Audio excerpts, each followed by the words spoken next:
पार्वती प्रियपुत्राय पूर्वा सन्ध्या प्रवर्तते। उत्तिष्ठ गजराज्यास्य कर्तव्यं लोकपालनम्। उत्तिष्ठोत्तिष्ठ विघ्नेश उत्तिष्ठ गणनायक। उत्तिष्ठ गिरिजापुत्रा जगतां मङ्गलं कुरु। श्रीकाणिपाकवरसिद्धिविनायकत्वं प्रीत्याद्य जागृहि कुरु प्रियमङ्गलानि। त्रैलोक्यरक्षणकराणि महोज्ज्वलानि। श्रीमद्विनायक विभो तव सुप्रभातम्। श्रीमद्विहारपुरवास शिवात्मजात कूपोद्भवाद्भुतविलास स्वयंभूमूर्ते। श्रीदेव शङ्खलिखिताश्रितपादपद्मा। श्रीमद्विनायक विभो तव सुप्रभातम्। श्रीनारिकेळवनशोभितपुष्टिगात्र क्षीराभिषिक्त शुभविग्रह तत्त्वमूर्ते। दिव्याङ्गमूषिक सुवाहन मोदरूप। श्रीमद्विनायक विभो तव सुप्रभातम्। श्रीकाणिपाकवरभूतलवास तुष्ट हे आदिपूज्य अरुणारुण भानुतेज। प्राचीदिशाम्बरमिदं रविकान्तिनिष्ठम्। श्रीमद्विनायक विभो तव सुप्रभातम्। श्रीबाहुदा शुभतरङ्ग सुबाहुदत्त सुस्निग्ध शीतलकणानपि सङ्गृहीत्य प्रभातवायुरिह यास्यति सेवनाय। श्रीमद्विनायक विभो तव सुप्रभातम्। गौरीकराम्बुजसुलालित दिव्यवक्त्र श्रीकण्ठमानसमुदाकरमोदरूप। कैलासशैलशिखरस्थित बालभानो श्रीमद्गणेश्वर विभो तव सुप्रभातम्। दूर्वाङ्कुराणि जलजानि सुपुष्पकाणि बिल्वानि पूजनविधौ च सुसज्जितानि। नित्यार्चनोत्सुकमदोत्कटवारणास्य श्रीमद्गणेश्वर विभो तव सुप्रभातम्। हृत्कूपमध्य समुपस्थितचित्स्वरूप कूटस्थतत्त्वमिदमेव हि बोधनेन त्वामत्र भासि विदधासि समस्तशोभान्। श्रीमद्गणेश्वर विभो तव सुप्रभातम्। श्रीमुद्गलाख्य मुनिसन्नुत सच्चरित्र वासिष्ठकृत्समदमुख्य ऋषीश्वरीत्या वेदोक्तदेवगणमन्त्रगणादिनाथ। श्रीमद्गणेश्वर विभो तव सुप्रभातम्। ऋग्वेदकीर्तितगणाधिपज्येष्ठराज त्वं ब्रह्मणस्पतिरिति प्रकटीकृतोऽसि। आधर्वशीर्षमनुमन्त्रित दिव्यमूर्ते श्रीमद्गणेश्वर विभो तव सुप्रभातम्। ब्रह्मादिदेव परिकीर्तित वेदपाठाः त्वच्छूर्पकर्णकुहरौ प्रविशन्ति देवाः। श्रुत्याधुनैव परिपालय धर्मसङ्घान्। श्रीवल्लभेश भगवन् तव सुप्रभातम्। हेरम्बलम्ब जठराद्भुत दिव्यगात्र प्रारम्भपूजनमिदं दयया गृहीत्वा सर्वाशुभानि परिनाशय सर्वपुत्र। श्रीवल्लभेश भगवन् तव सुप्रभातम्। भानुदयेन न हि दृश्यति चन्द्रबिम्बं त्वत्फालदेश शशिरेव विभाति नित्यं।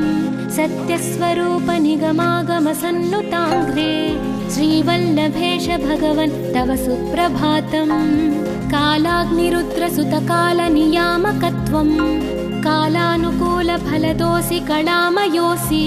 कल्याणकारक कलाधर शेखरोऽसि। श्रीवल्लभेश भगवन् तव सुप्रभातम्। उग्रस्वरूप रिपुनाशक उग्रपुत्र सौम्योऽसि सोमविनुतोऽसि प्रशान्तरूप। सर्वेश सर्वफलकारक सर्वमूर्ते श्रीवल्लभेश भगवन् तव सुप्रभातम्। दारिद्र्य दुःख भयभञ्जन दक्ष स्वामिन् तारुण्य विग्रह धनादि फलप्रदायिन्। लावण्य मंजुल कलान्वित रञ्जितास्य हे विघ्ननाथ भगवन् तव सुप्रभातम्। गम्भीज तुष्ट गणराज गकार पूज्य गान्धर्वगान परिवर्तित नादमूर्ते। गाङ्गेय गण्य गणिताधिक कलास्वरूप श्रीमद्विनायक विभो तव सुप्रभातम्। मूलादिचक्रनिलयोच्युतयोगमूर्ते त्वामादिदेवमनुचिन्त्य तरन्ति भक्ताः रागादिदोषपरिहारकवेदवेद्या हे विघ्ननाथ भगवन् तव सुप्रभातम्। लक्ष्म्यादिशक्तियुतशक्तिगणेश्वरोऽसि दिव्याक्षरोऽसि शुभमन्त्रविराजितोऽसि तन्त्रादिभिर्नुतनतेष्टतवल्लभेश हे विघ्ननाथ भगवन् तव सुप्रभातम्। नागोपवीतधरनाथ विनोदचित्त नागास्य नाशित महाघनतानुरक्त आनन्दतुन्दिलतनो बहिरान्तरस्थ हे विघ्ननाथ भगवन् तव सुप्रभातम्। भद्रे भवक्त्र नवभद्रद भद्रतेज रुद्रप्रियात्मज मदद्रव शक्तियुक्त आद्रीशजा मधुरवत्सलता निधान हे विघ्ननाथ भगवन् तव सुप्रभातम्। सर्वार्थसिद्धिफलदायक बुद्धिदायिन् विघ्नात्रिवज्रपरिपूज्य चतुर्थी काले भद्रं पदं दिशसि भक्तगणार्थितोऽसि हे विघ्ननाथ भगवन् तव सुप्रभातम्। बालादिभव्य बहुरूपधरोऽसि देव चिन्तामणिस्त्वमसि सर्वफलप्रदोऽसि त्वन्नाम दिव्यमणिरस्ति जगद्धिताय हे विघ्ननाथ भगवन् तव सुप्रभातम्।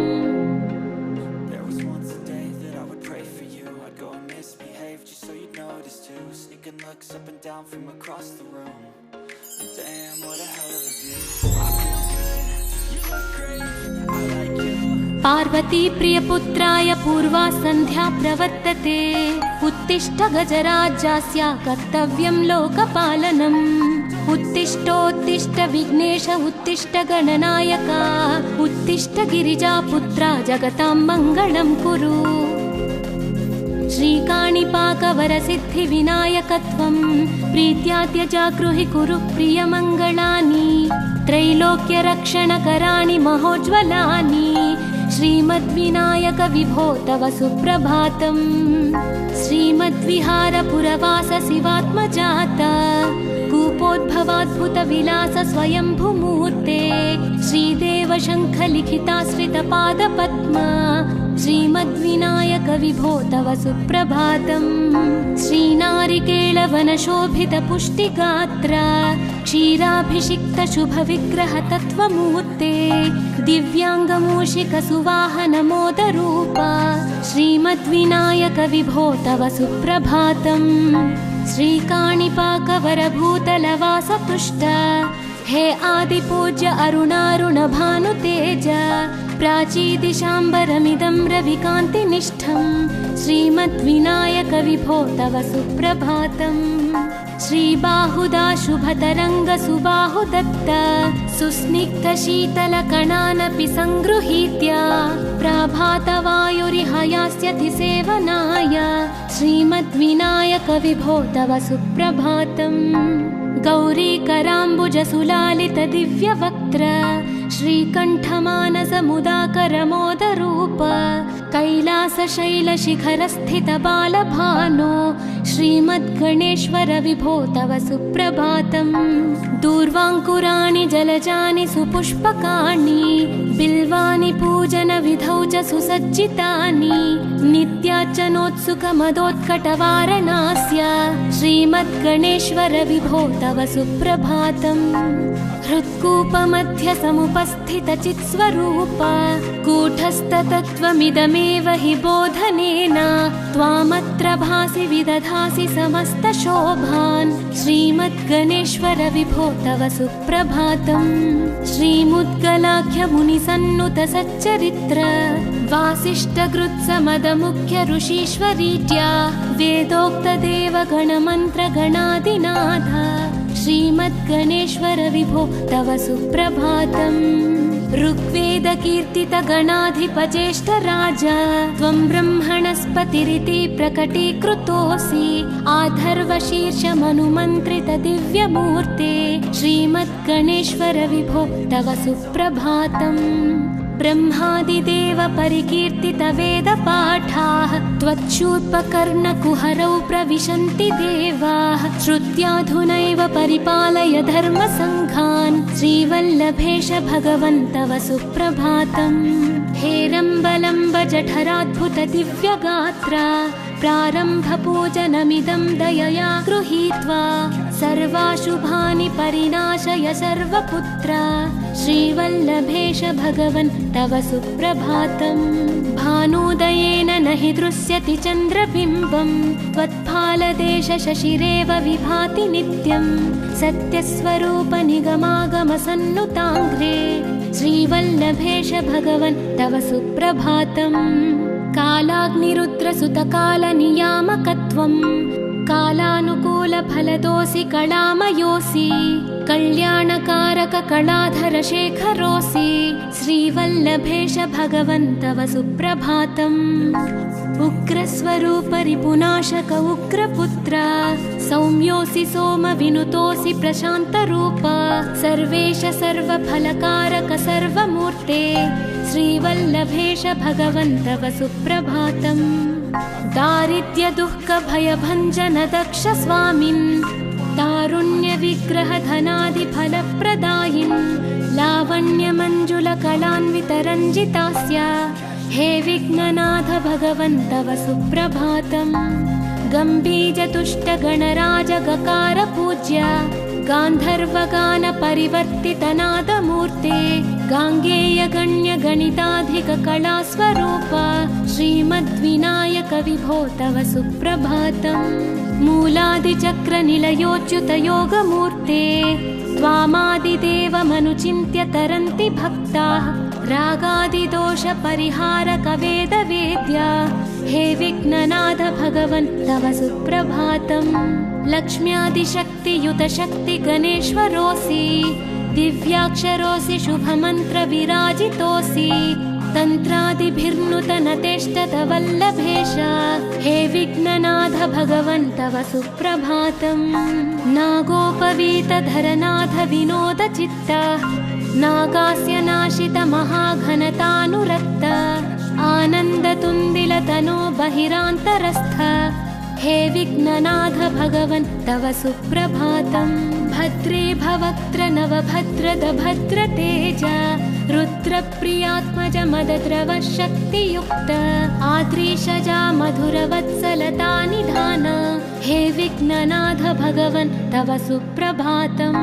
सर्वार्थ सिद्धि फलदायक बुद्धिदायिन् विघ्नाद्रिवज्र परिपूज्य चतुर्थी काले भद्रं पदं दिशसि भक्तगणार्थितोऽसि हे विघ्ननाथ भगवन् तव सुप्रभातम्।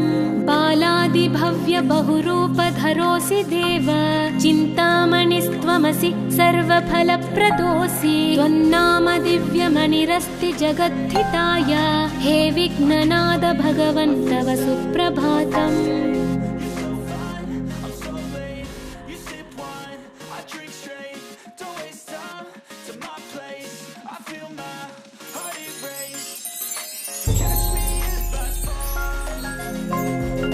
पार्वती प्रियपुत्राय पूर्वा सन्ध्या प्रवर्तते उत्तिष्ठ गजराज्यस्य कर्तव्यं लोकपालनम्। उत्तिष्ठोत्तिष्ठ विघ्नेश उत्तिष्ठ गणनायक उत्तिष्ठ गिरिजापुत्रा जगतां मङ्गलं कुरु। श्रीकाणिपाकवरसिद्धिविनायकत्वं प्रीत्याद्यजागृहि कुरु प्रियमङ्गलानि त्रैलोक्यरक्षणकराणि महोज्ज्वलानि श्रीमद्विनायक विभो तव सुप्रभातम्। श्रीमद्विहारपुरवास शिवात्मजाता कूपोद्भवाद्भुत विलास स्वयंभूमूर्ते श्रीदेव शङ्ख लिखिताश्रितपादपद्म श्रीमद्विनायक विभो तव सुप्रभातम्।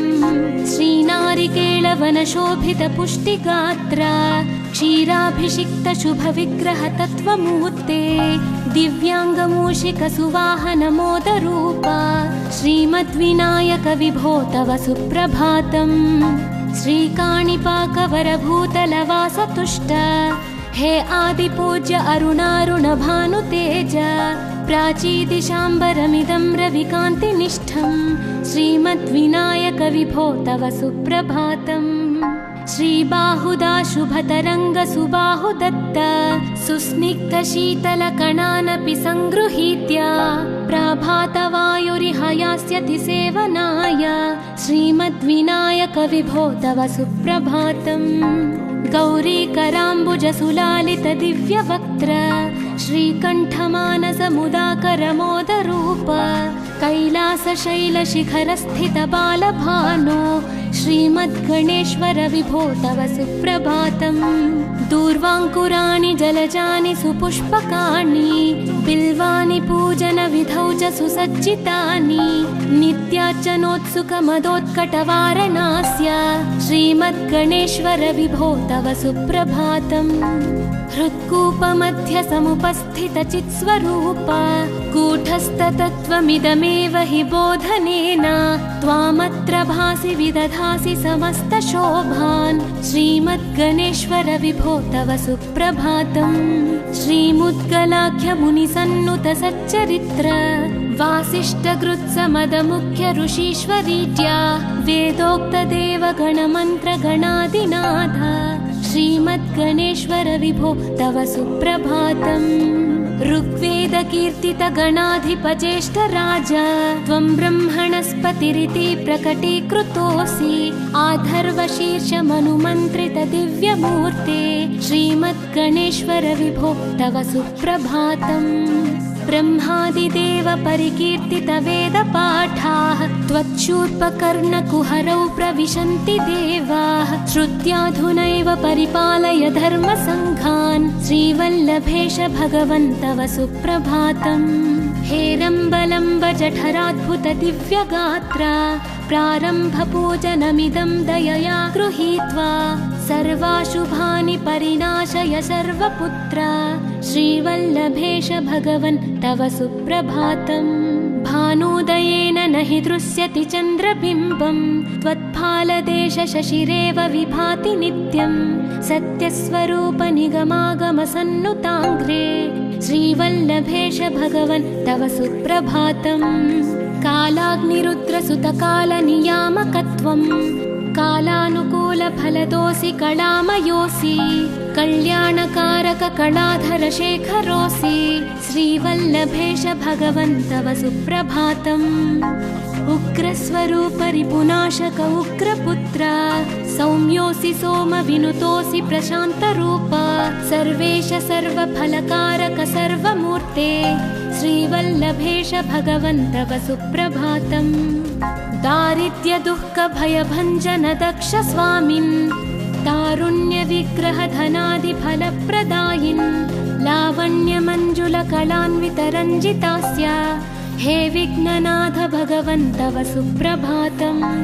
गम्भीरतुष्टगणराजगकार पूज्य गान्धर्वगानपरिवर्तितनादमूर्ते गाङ्गेयगण्यगणिताधिककलास्वरूप श्रीमद्विनायक विभो तव सुप्रभातम्।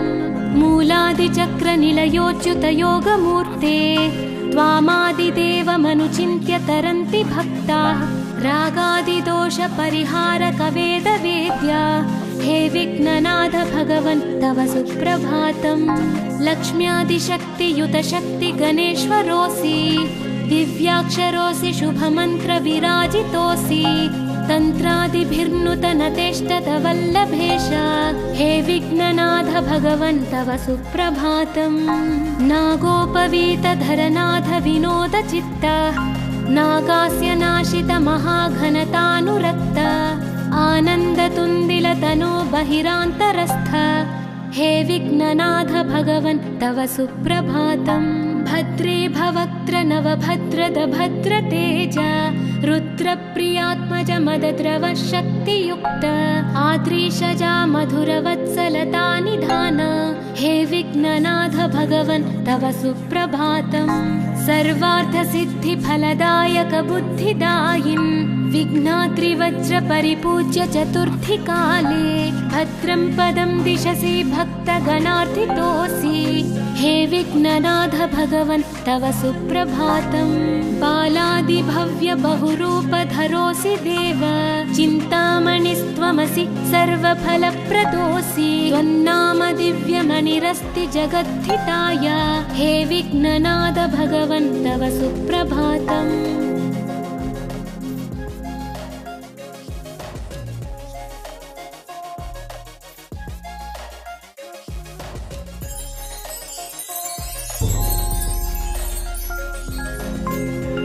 पार्वती प्रियपुत्राय पूर्वा सन्ध्या प्रवर्तते उत्तिष्ठ गजराज्यस्य कर्तव्यं लोकपालनम् उत्तिष्ठोत्तिष्ठ विघ्नेश उत्तिष्ठ गणनायका उत्तिष्ठ गिरिजापुत्रा जगतां मङ्गलं कुरु श्रीकाणिपाकवरसिद्धिविनायकत्वं प्रीत्या त्यजागृहि कुरु प्रियमङ्गलानि त्रैलोक्यरक्षणकराणि महोज्ज्वलानि श्रीमद्विनायक विभो तव सुप्रभातम् श्रीमद्विहारपुरवास शिवात्मजाता कूपोद्भवाद्भुतविलास स्वयंभूमूर्ते श्रीदेव शङ्खलिखिताश्रितपादपद्मा श्रीमद्विनायक विभो तव सुप्रभातम् श्रीनारिकेळवनशोभितपुष्टिगात्रा क्षीराभिषिक्त शुभविग्रह तत्त्वमूर्ते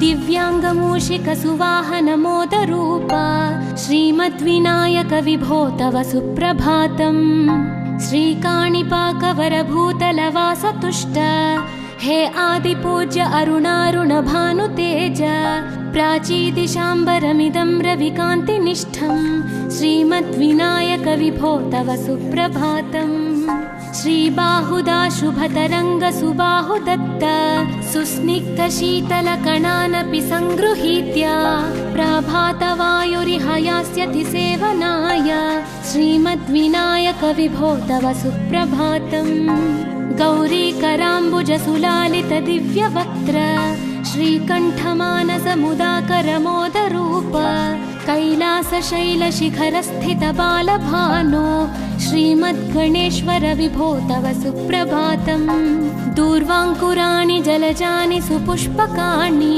बिल्वानि पूजनविधौ च सुसज्जितानि नित्यार्चनोत्सुकमदोत्कटवारणास्य श्रीमद्गणेश्वर विभो तव सुप्रभातम् हृत्कूपमध्य समुपस्थितचित्स्वरूप कूटस्थतत्त्वमिदमेव हि बोधनेन त्वामत्र भासि विदधासि समस्तशोभान् श्रीमद्गणेश्वर विभो तव सुप्रभातम् श्रीमुद्गलाख्यमुनिसन्नुत सच्चरित्र वासिष्ठकृत्समदमुख्य ऋषीश्वरीत्या वेदोक्तदेवगणमन्त्रगणादिनाथ श्रीमद्गणेश्वर विभो तव सुप्रभातम् ऋग्वेदकीर्तितगणाधिपज्येष्ठराज त्वं ब्रह्मणस्पतिरिति प्रकटीकृतोऽसि आधर्वशीर्षमनुमन्त्रितदिव्यमूर्ते श्रीमद्गणेश्वर विभो तव सुप्रभातम्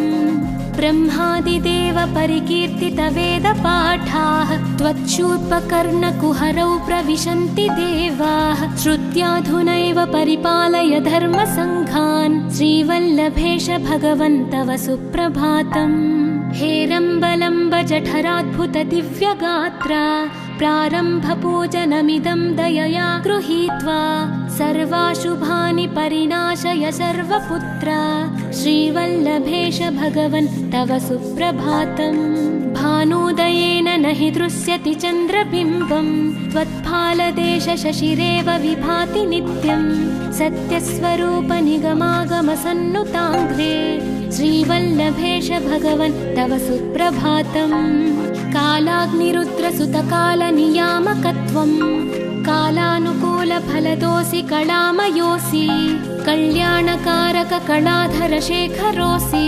श्रीवल्लभेश भगवन् तव सुप्रभातम् उग्रस्वरूप रिपुनाशक उग्रपुत्र सौम्योऽसि सोमविनुतोऽसि प्रशान्तरूप सर्वेश सर्वफलकारक सर्वमूर्ते श्रीवल्लभेश भगवन् तव सुप्रभातम्। दारिद्र्यदुःखभयभञ्जन दक्ष स्वामिन् तारुण्यविग्रह धनादिफलप्रदायिन् लावण्यमञ्जुलकलान्वितरञ्जितास्य हे विघ्ननाथ भगवन् तव सुप्रभातम्। गम्भीरतुष्टगणराजगकार पूज्य गान्धर्वगान परिवर्तितनादमूर्ते गाङ्गेयगण्यगणिताधिककलास्वरूप श्रीमद्विनायक विभो तव सुप्रभातम्। मूलादिचक्रनिलयोच्युतयोगमूर्ते त्वामादिदेवमनुचिन्त्य तरन्ति भक्ताः रागादिदोषपरिहारक वेदवेद्या हे विघ्ननाथ भगवन् तव सुप्रभातम्। लक्ष्म्यादिशक्तियुत शक्ति गणेश्वरोऽसि दिव्याक्षरोऽसि शुभमन्त्रविराजितोऽसि तन्त्रादिभिर्नुतनतेष्टत वल्लभेश हे विघ्ननाथ भगवन् तव सुप्रभातम्। नागोपवीतधरनाथ विनोदचित्त नागास्य नाशित महाघनतानुरक्त आनन्दतुन्दिलतनो बहिरान्तरस्थ हे विघ्ननाथ भगवन् तव सुप्रभातम्। भद्रे भवक्त्र नवभद्रद भद्रतेज रुद्रप्रियात्मज मदद्रव शक्तियुक्त आद्रीशजा मधुरवत्सलता निधान हे विघ्ननाथ भगवन् तव सुप्रभातम्। सर्वार्थसिद्धिफलदायक बुद्धिदायिन् विघ्नाद्रिवज्र परिपूज्य चतुर्थी काले भद्रं पदं दिशसि भक्तगणार्थितोऽसि हे विघ्ननाथ भगवन् तव सुप्रभातम्। बालादिभव्य बहुरूपधरोऽसि देव चिन्तामणिस्त्वमसि सर्वफलप्रदोऽसि त्वन्नाम दिव्यमणिरस्ति जगद्धिताय हे विघ्ननाथ भगवन् तव सुप्रभातम्।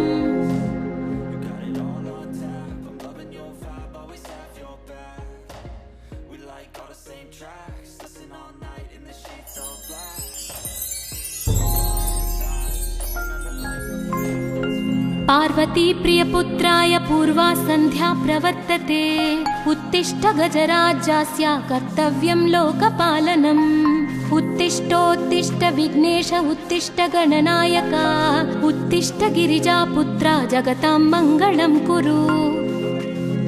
श्रीकाणिपाकवरसिद्धिविनायकत्वं प्रीत्याद्य जागृहि कुरु प्रियमङ्गलानि त्रैलोक्यरक्षणकराणि महोज्ज्वलानि श्रीमद्विनायक विभो तव सुप्रभातम्। श्रीमद्विहारपुरवास शिवात्मजात कूपोद्भवाद्भुतविलास स्वयंभूमूर्ते श्रीदेव शङ्खलिखिताश्रितपादपद्मा श्रीमद्विनायक विभो तव सुप्रभातम्। श्रीनारिकेळवनशोभितपुष्टिगात्र क्षीराभिषिक्त शुभविग्रह तत्त्वमूर्ते दिव्याङ्गमूषिकसुवाहनमोदरूप श्रीमद्विनायक विभो तव सुप्रभातम्। श्रीकाणिपाकवरभूतलवासतुष्ट हे आदिपूज्य अरुणारुणभानुतेज प्राचीदिशाम्बरमिदं रविकान्तिनिष्ठं श्रीमद्विनायक विभो तव सुप्रभातम्। श्रीबाहुदा शुभतरङ्गसुबाहुदत्त सुस्निग्धशीतलकणानपि सङ्गृहीत्य प्रभातवायुरिहयास्यति सेवनाय श्रीमद्विनायक विभो तव सुप्रभातम्। गौरीकराम्बुजसुलालित दिव्यवक्त्र श्रीकण्ठमानसमुदाकरमोदरूप कैलासशैलशिखरस्थित बालभानो श्रीमद्गणेश्वर विभो तव सुप्रभातम्। दूर्वाङ्कुराणि जलजानि सुपुष्पकाणि बिल्वानि पूजनविधौ च सुसज्जितानि नित्यार्चनोत्सुकमदोत्कटवारणास्य श्रीमद्गणेश्वर विभो तव सुप्रभातम्। हृत्कूपमध्य समुपस्थितचित्स्वरूप कूटस्थतत्त्वमिदमेव हि बोधनेन त्वामत्र भासि विदधासि समस्तशोभान् श्रीमद्गणेश्वर विभो तव सुप्रभातम्। सुप्रभातम् श्रीमुद्गलाख्यमुनिसन्नुत सच्चरित्र वासिष्ठकृत्समदमुख्य ऋषीश्वरीत्या वेदोक्तदेवगणमन्त्रगणादिनाथ श्रीमद्गणेश्वर विभो तव सुप्रभातम्। ऋग्वेदकीर्तितगणाधिपज्येष्ठ राजा त्वं ब्रह्मणस्पतिरिति प्रकटीकृतोऽसि आधर्वशीर्षमनुमन्त्रित दिव्यमूर्ते श्रीमद्गणेश्वर विभो तव सुप्रभातम्।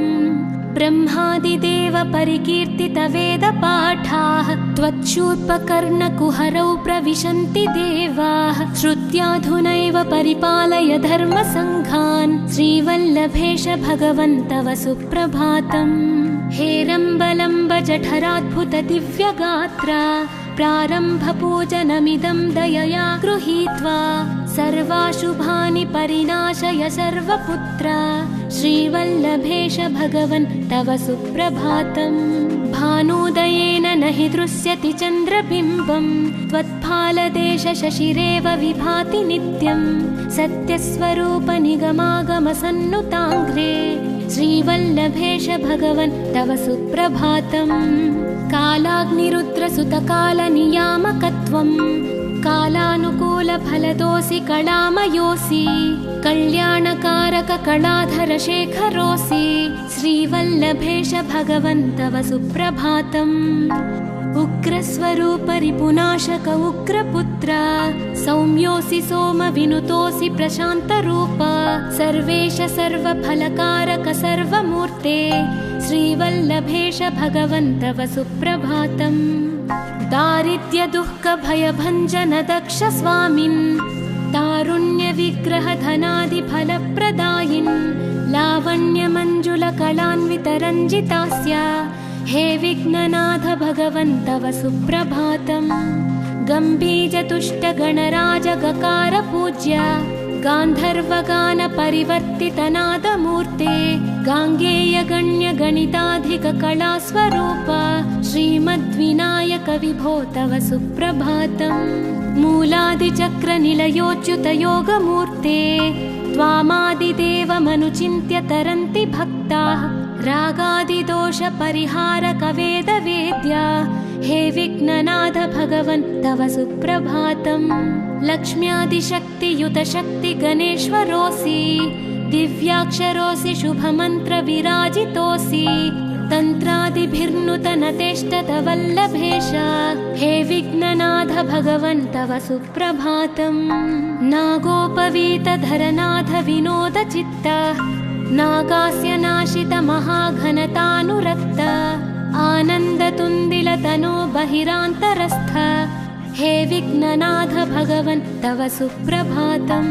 भद्रे भवक्त्र नवभद्रद भद्रतेज रुद्रप्रियात्मज मदद्रव शक्तियुक्त आद्रीशजा मधुरवत्सलता निधान हे विघ्ननाथ भगवन् तव सुप्रभातम्।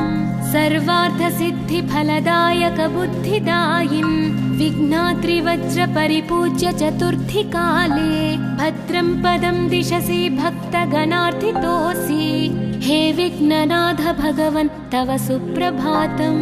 बालादिभव्य बहुरूपधरोऽसि देव चिन्तामणिस्त्वमसि सर्वफलप्रदोऽसि त्वन्नाम दिव्यमणिरस्ति जगद्धिताय हे विघ्ननाथ भगवन् तव सुप्रभातम्।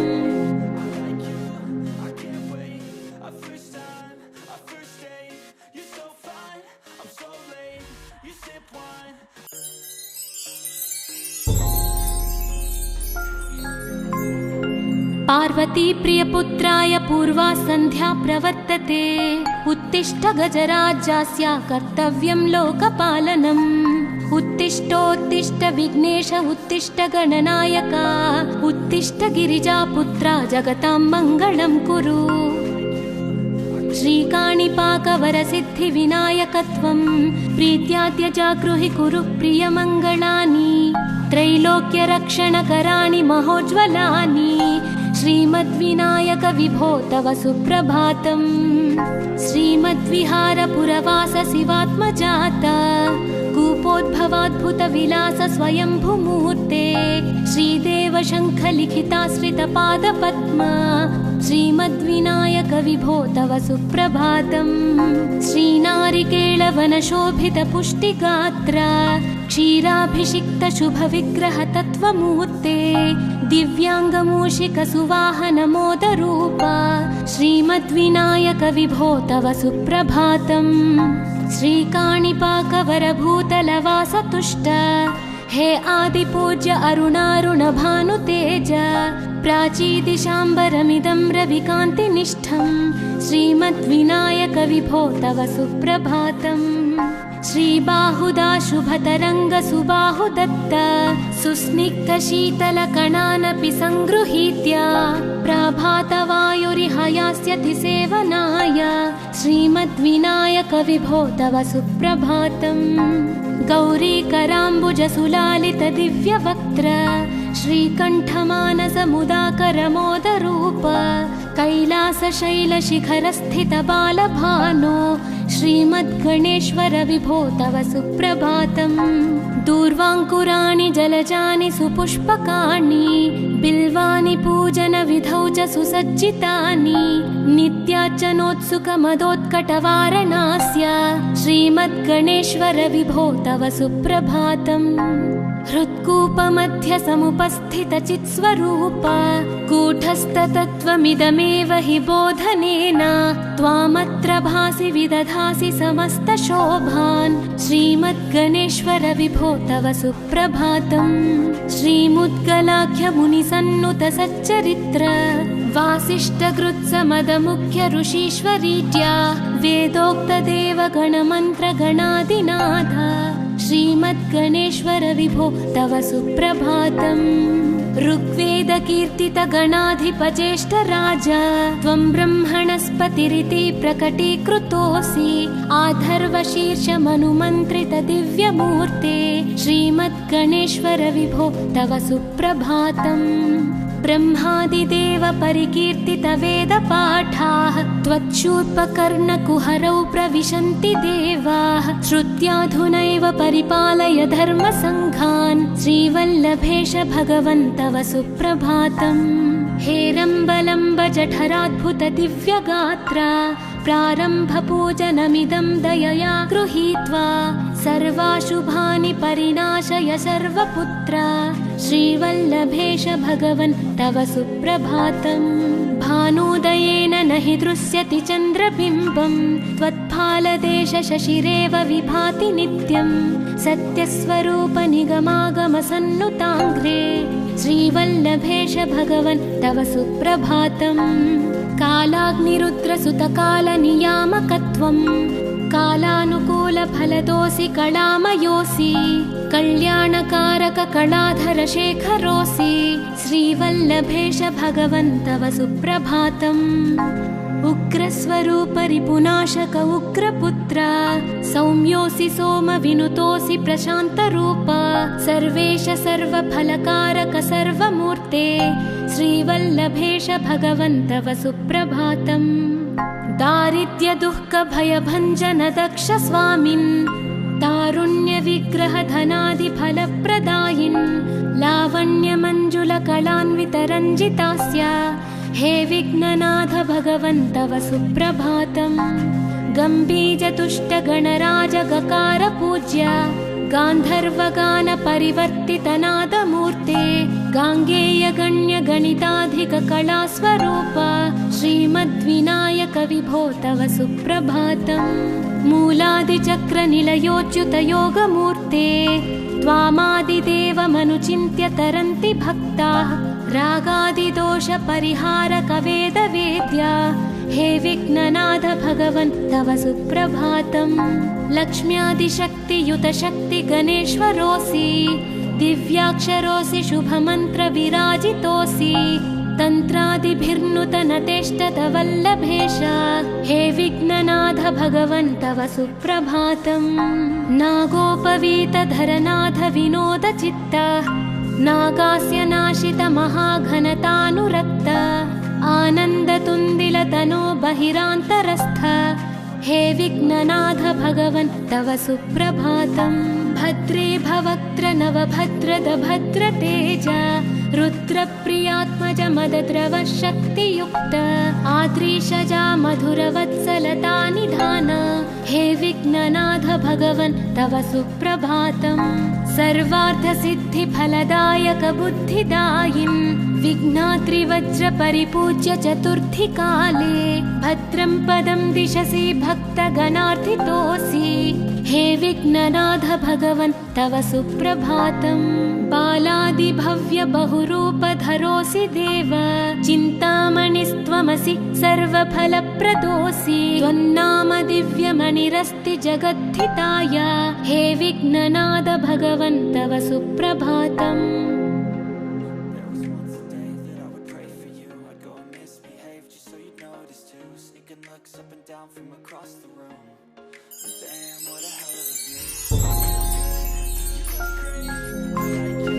पार्वती प्रियपुत्राय पूर्वा सन्ध्या प्रवर्तते उत्तिष्ठ गजराज्यस्य कर्तव्यं लोकपालनम् उत्तिष्ठोत्तिष्ठ विघ्नेश उत्तिष्ठ गणनायका उत्तिष्ठ गिरिजापुत्रा जगतां मङ्गलं कुरु श्रीकाणिपाकवरसिद्धिविनायकत्वं प्रीत्याद्य जागृहि कुरु प्रियमङ्गलानि त्रैलोक्यरक्षणकराणि महोज्ज्वलानि श्रीमद्विनायक विभो तव सुप्रभातम् श्रीमद्विहारपुरवास शिवात्मजाता कूपोद्भवाद्भुतविलास स्वयंभूमूर्ते श्रीदेव शङ्खलिखिताश्रितपादपद्मा श्रीमद्विनायक विभो तव सुप्रभातम् श्रीनारिकेळवनशोभितपुष्टिगात्रा क्षीराभिषिक्त शुभविग्रह तत्त्वमूर्ते दिव्याङ्गमूषिक सुवाहन मोदरूपा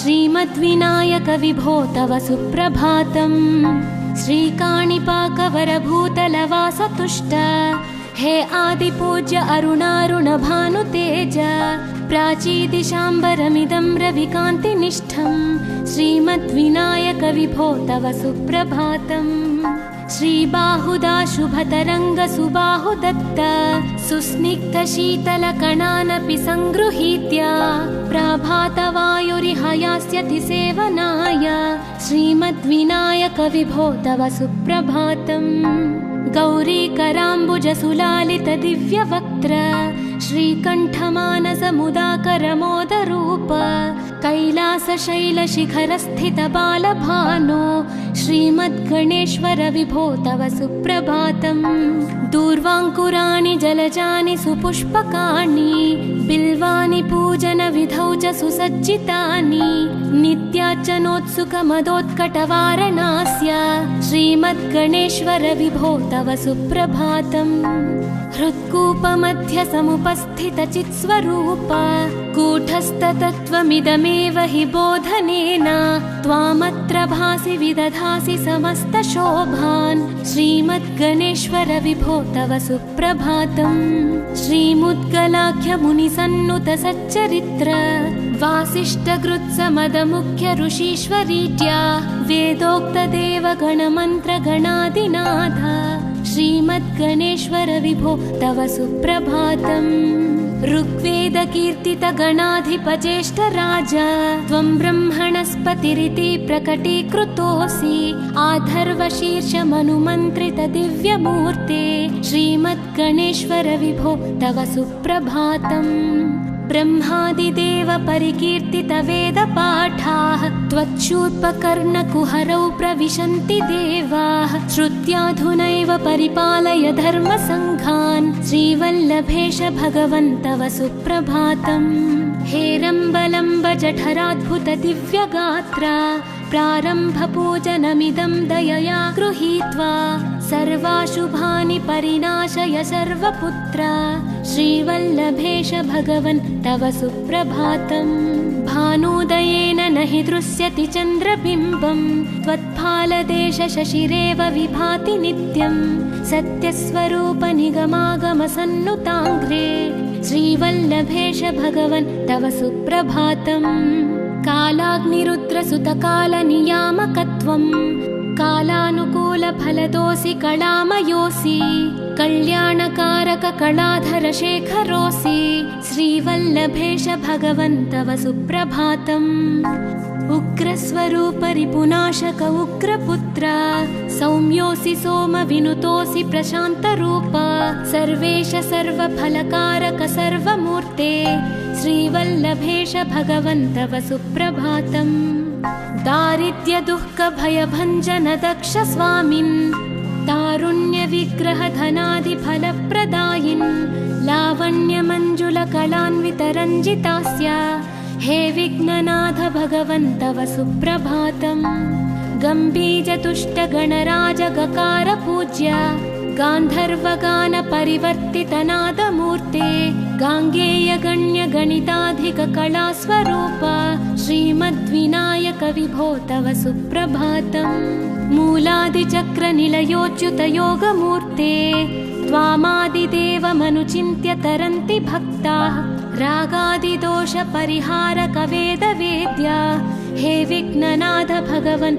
तव सुप्रभातम् लक्ष्म्यादिशक्तियुत शक्ति गणेश्वरोऽसि दिव्याक्षरोऽसि शुभमन्त्र विराजितोऽसि तन्त्रादिभिर्नुतनतेष्टत वल्लभेश हे विघ्ननाथ भगवन् तव सुप्रभातम् नागोपवीत धरनाथ विनोद चित्त नागास्य नाशित महाघनतानुरक्त आनन्दतुन्दिल तनो बहिरान्तरस्थ हे विघ्ननाथ भगवन् तव सुप्रभातम् भद्रे भवक्त्र नवभद्रद भद्रतेज रुद्रप्रियात्मज मदद्रव शक्तियुक्त आद्रीशजा मधुरवत्सलता निधान हे विघ्ननाथ भगवन् तव सुप्रभातम् सर्वार्थसिद्धिफलदायक बुद्धिदायिन् विघ्नात्रिवज्र परिपूज्य चतुर्थी काले भद्रं पदं दिशसि भक्तगणार्थितोऽसि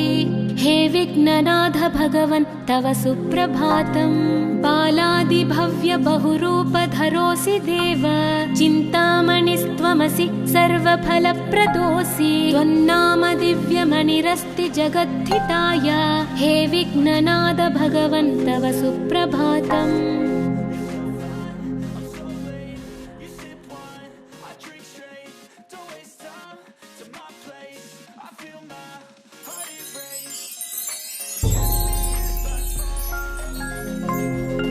पार्वती प्रियपुत्राय पूर्वा सन्ध्या प्रवर्तते उत्तिष्ठ गजराज्यस्य कर्तव्यं लोकपालनम् उत्तिष्ठोत्तिष्ठ विघ्नेश उत्तिष्ठ गणनायक उत्तिष्ठ गिरिजापुत्रा जगतां मङ्गलं कुरु श्रीकाणिपाकवरसिद्धिविनायकत्वं प्रीत्याद्य जागृहि कुरु प्रियमङ्गलानि त्रैलोक्यरक्षणकराणि महोज्ज्वलानि श्रीमद्विनायक विभो तव सुप्रभातम् श्रीमद्विहारपुरवास शिवात्मजात कूपोद्भवाद्भुत विलास स्वयंभूमूर्ते श्रीदेव शङ्ख लिखिताश्रित पादपद्म श्रीमद्विनायक विभो तव सुप्रभातम् श्रीनारिकेळवनशोभित पुष्टिगात्र क्षीराभिषिक्त शुभविग्रह तत्त्वमूर्ते दिव्याङ्गमूषिक सुवाहन मोदरूप श्रीमद्विनायक विभो तव सुप्रभातम् श्रीकाणिपाकवरभूतलवास तुष्ट हे आदिपूज्य अरुणारुण भानुतेज प्राचीदिशाम्बरमिदं रविकान्तिनिष्ठं श्रीमद्विनायक विभो तव सुप्रभातम् श्रीबाहुदा शुभतरङ्ग सुबाहुदत्त सुस्निग्ध शीतल कणानपि सङ्गृहीत्य प्रभातवायुरिहयास्यति सेवनाय श्रीमद्विनायक विभो तव सुप्रभातम् गौरीकराम्बुज सुलालित दिव्यवक्त्र श्रीकण्ठमानस मुदाकर मोदरूप कैलासशैलशिखरस्थित बालभानो श्रीमद्गणेश्वर विभो तव सुप्रभातम् दूर्वाङ्कुराणि जलजानि सुपुष्पकाणि बिल्वानि पूजनविधौ च सुसज्जितानि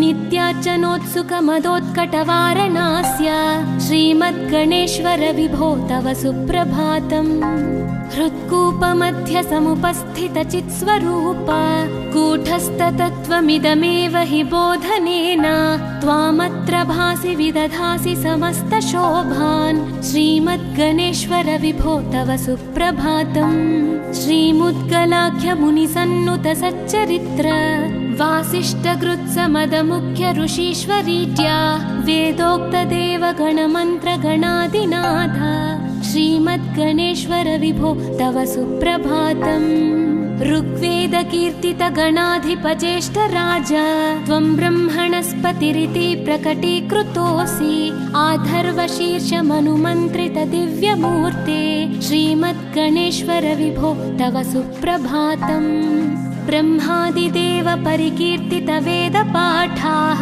त्वच्छूर्पकर्णकुहरौ प्रविशन्ति देवाः श्रुत्याधुनैव परिपालय धर्मसङ्घान् श्रीवल्लभेश भगवन् तव सुप्रभातम् हेरम्बलम्ब जठराद्भुत दिव्यगात्रा प्रारम्भपूजनमिदं दयया गृहीत्वा सर्वाशुभानि परिनाशय सर्वपुत्रा श्रीवल्लभेश भगवन् तव सुप्रभातम् भानोदयेन न हि दृश्यति चन्द्रबिम्बम् त्वत्फालदेश शशिरेव विभाति नित्यम् सत्यस्वरूप निगमागमसन्नुताङ्घ्रे श्रीवल्लभेश भगवन् तव सुप्रभातम् कालाग्निरुद्रसुतकालनियामकत्वम् कालानुकूलफलदोऽसि कलामयोऽसि कल्याणकारक कलाधर शेखरोऽसि श्रीवल्लभेश भगवन् तव सुप्रभातम्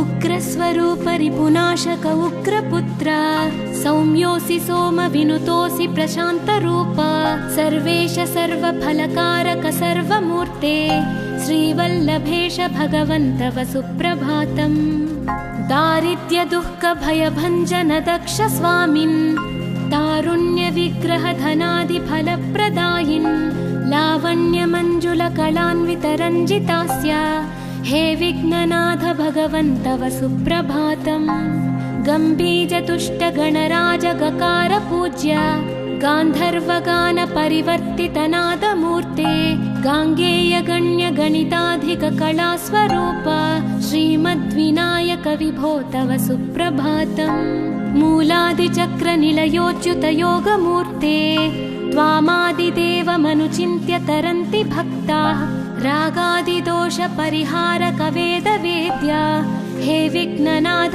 भगवन् तव सुप्रभातम् लक्ष्म्यादिशक्तियुत शक्ति गणेश्वरोऽसि दिव्याक्षरोऽसि शुभमन्त्र विराजितोऽसि तन्त्रादिभिर्नुत नतेष्टत वल्लभेश हे विघ्ननाथ भगवन् तव सुप्रभातम् नागोपवीतधरनाथ विनोद चित्त नागास्य नाशित महाघनतानुरक्त आनन्दतुन्दिलतनो बहिरान्तरस्थ हे विघ्ननाथ भगवन् तव सुप्रभातम् भद्रे भवक्त्र नवभद्रद भद्रतेज रुद्रप्रियात्मज मदद्रव शक्तियुक्त आद्रीशजा मधुरवत्सलता निधान हे विघ्ननाथ भगवन् तव सुप्रभातम् सर्वार्थसिद्धिफलदायक बुद्धिदायिन् विघ्नात्रिवज्र परिपूज्य चतुर्थी काले भद्रं पदं दिशसि भक्तगणार्थितोऽसि हे विघ्ननाथ भगवन् तव सुप्रभातम् बालादिभव्य बहुरूपधरोऽसि देव चिन्तामणिस्त्वमसि सर्वफलप्रदोऽसि त्वन्नाम दिव्यमणिरस्ति जगद्धिताय हे विघ्ननाथ भगवन् तव सुप्रभातम्